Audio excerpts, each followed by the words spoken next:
ಮಹಾತ್ಮರ ಅನುಭವ, ಪೂಜೆ ಹಾಗೂ ಸೇವೆಯಿಂದ ಮನಸ್ಸಿನ ಶುದ್ಧೀಕರಣ ಸಾಧ್ಯ.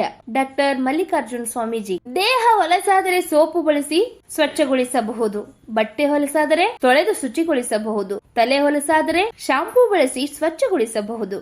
ಆದರೆ ಮನಸ್ಸು ಸ್ವಚ್ಛಗೊಳಿಸಲು ಯಾವುದೇ ಸೋಪು ಇಲ್ಲ.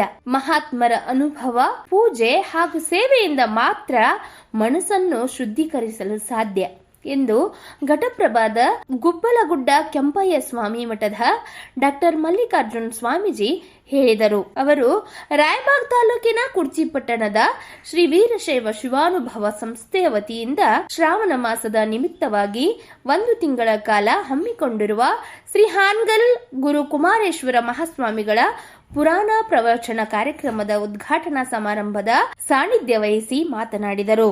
ಮನುಷ್ಯನ ದೇಹ ಹಾಗೂ ಬಾಹ್ಯ ವಸ್ತುಗಳನ್ನು ಸ್ವಚ್ಛಗೊಳಿಸಲು ಕೆಲವು ಸಾಧನಗಳಿವೆ.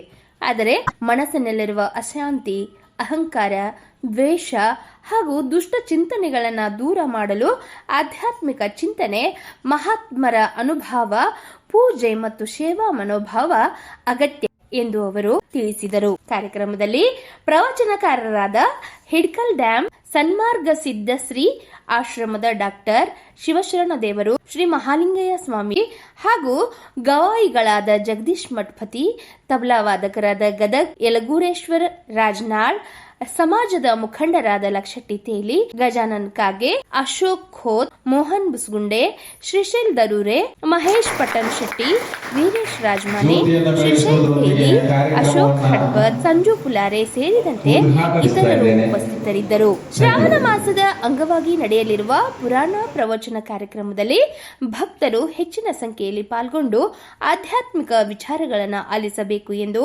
ಆಯೋಜಕರು ಮನವಿ ಮಾಡಿದರು. ಕಾರ್ಯಕ್ರಮವನ್ನು ನಿವೃತ್ತ ಶಿಕ್ಷಕರಾದ ಎಬಿ ಪಾಟೀಲ್ ನಿರೂಪಿಸಿದರು. ಆಗಿನ ಕಾಲಘಟ್ಟದಲ್ಲಿ ಹಾನಗಲ್ ಕುಮಾರ ಮಹಾಸ್ವಾಮಿಗಳು, ಹಾವೇರಿ ಶಿವಬಸವ ಮಹಾಸ್ವಾಮಿಗಳು ಇಬ್ಬರು ಮಹಾತ್ಮರು ಆ ಶಿವಲಿಂಗ ಮಂದಿರವನ್ನು ಸ್ಥಾಪನೆ ಮಾಡಿದರು. ಆವತ್ತಿನ ಕಾಲಘಟ್ಟದಲ್ಲಿ ಧರ್ಮ ಬಹಳ, ನಮ್ಮ ಧರ್ಮ ಅಷ್ಟೊಂದು ಆವತ್ತಿನ ಕಾಲದಲ್ಲಿ ಜಾಗೃತಿ ಇಲ್ಲಾಗಿತ್ತು. ಅವ್ರು ಏನು ಮಾಡಿದ್ರು ಅಂತಂದ್ರೆ, ಹಾವೇರಿ ಶಿವಬಸವ ಮಹಾಸ್ವಾಮಿಗಳು, ಹಾನಗಲ್ ಕುಮಾರ ಮಹಾಸ್ವಾಮಿಗಳು ಕೂಡಿಕೊಂಡ ಇದ್ರ ಕರ್ನಾಟಕದಲ್ಲಿ ಆಗಿನ ಕಾಲದಲ್ಲಿ ವಿದ್ಯಾಪೀಠಗಳು ಇದ್ದಿದ್ದಿಲ್ಲ. ಆವಾಗ ಅವ್ರು ಏನ್ ಮಾಡ್ತಾರೆ ಅಂತಂದ್ರೆ, ಶಿವಲಿಂಗ ಮಂದಿರವನ್ನು ಸ್ಥಾಪಿಸಬೇಕಂದ್ರೆ ಕುಮಾರ ಮಹಾಸ್ವಾಮಿಗಳು ಹಾಗೂ ಹಾವೇರಿ ಶಿವಬಸವ ಮಹಾಸ್ವಾಮಿಗಳು ಕೂಡಿಕೊಂಡ ಚಿತ್ತರಗಿ ವಿಜಯ ಮಹಾಂತ ಸ್ವಾಮಿಗಳ ಕಡೆ ಹೋಗ್ತಾರೆ. ಶತಮಾನದಲ್ಲಿ ಹೇಳಿ ಹೋಗಿ ಬಾಡಿ ಬದುಕಿ ಹೇಗೆ ತೋರಿಸಿದ್ರಲ್ಲ, ಅದನ್ನ ತಾವು 12ನೇ ಶತಮಾನದಲ್ಲಿ ಬಸವಣ್ಣನವರು ವಿವಿಧ ಶರಣರು ಬದುಕಿದ ರೀತಿಯಲ್ಲಿ 21ನೇ ಶತಮಾನದಲ್ಲಿ ಹಾನಗಲ್ ಗುರುಕುಮಾರ ಶಿವಯೋಗಿಗಳು 20ನೇ ಶತಮಾನದಲ್ಲಿ ಇದ್ದು ಯಾವ ರೀತಿ ಬದುಕಬೇಕು, ಯಾವಾಗ ಮನುಷ್ಯನ ಉದಯ ಆಗ್ತದ, ಯಾವಾಗ ಸಾಧುಗಳ ಉದಯ ಆಗ್ತದ, ಯಾವಾಗ ಮಹಾತ್ಮರು ಹುಟ್ಟಿ ಬರ್ತಾರ ಅಂತ ಹೇಳಿ ಭಗವದ್ಗೀತೆಯಲ್ಲಿ ಶ್ರೀಕೃಷ್ಣ ಹೇಳ್ತಾನ. ಏನು ಅಂತ ಹೇಳಿ ಅರ್ಜುನನಿಗೆ ಕೇಳ್ತಾನ.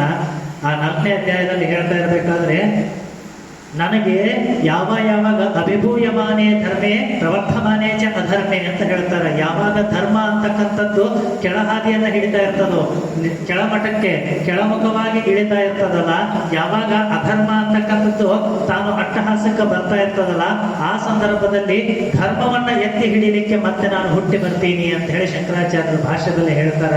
ಅದು ಶ್ಲೋಕ ಹೀಗಿದೆ: ಯದಾ ಯದಾ ಹಿ ಧರ್ಮಸ್ಯ ಗ್ಲಾನಿರ್ಭವತಿ ಭಾರತ ಅಭ್ಯುತ್ಥಾನಾಮ ಧರ್ಮಸ್ಯ ತದಾತ್ಮಾನಂ ಸೃಜಾಮ್ಯಹಂ ಅಂತ ಹೇಳ್ತಾರೆ. ಪರಿತ್ರಾಣಾಯ ಸಾಧೂನಾಂ. ಮನುಷ್ಯನ ದೇಹ ಭಗವಂತನ ಹತ್ರ ಹೆಂಗ ಯಾವ ಭಾವನೆಯನ್ನು ಇಲ್ಲದೆ ಭಗವಂತನನ್ನೇ ಸೇರಬೇಕು ಅಂತೇಳಿ ಹೆಂಗ ಬಯಸಿ ಬರ್ತದಲ್ಲ, ಅದನ್ನ ತಿಳಿಸೋದಕ್ಕೋಸ್ಕರ ಏನ್ ಮಾಡ್ತದ ನಮ್ಮ ಹಿರಿಯರೆಲ್ಲ ಏನ್ ಮಾಡಿದ್ರು ಅಂತ ಹೇಳಿದ್ರೆ ಇಂತಹ ಪುರಾಣ ಪ್ರವಚನಗಳನ್ನ ಇಟ್ಟರು.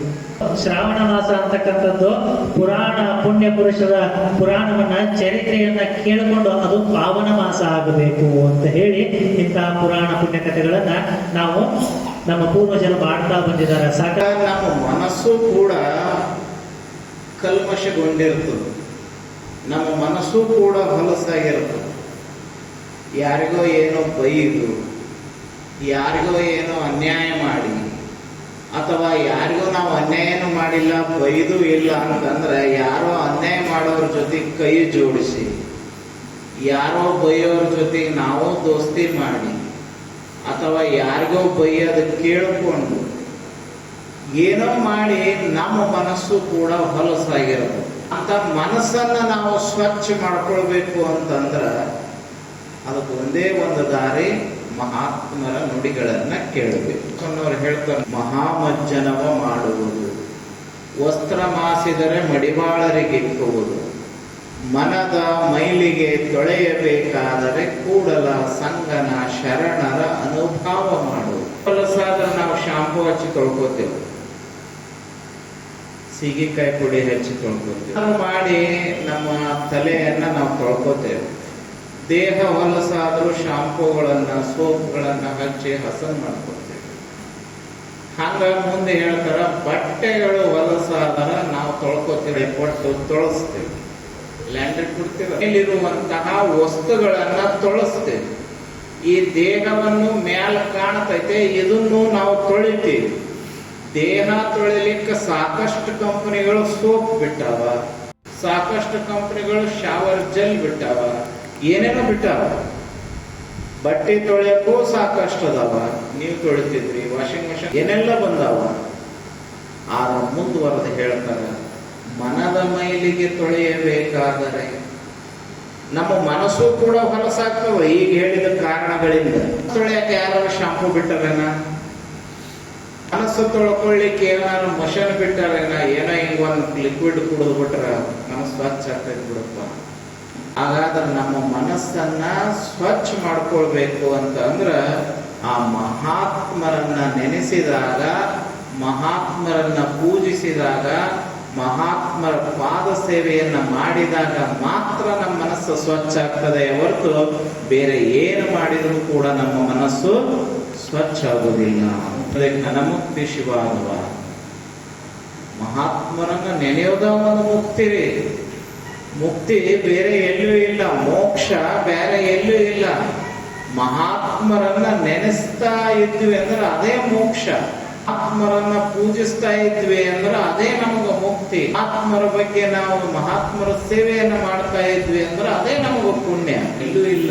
11 ತಿಂಗಳು ಮಾಡ್ಲಿಲ್ಲ ಅಂದ್ರೂ ಪರವಾಗಿಲ್ಲ, ಈ ಶ್ರಾವಣ ಮಾಸದಾಗ 1 ತಿಂಗಳರ ಶ್ರವಣ ಮಾಡಬೇಕು, ಆತ್ಮರ ಬಗ್ಗೆ ಹಿತನುಡಿಗಳನ್ನ ಕೇಳಬೇಕು.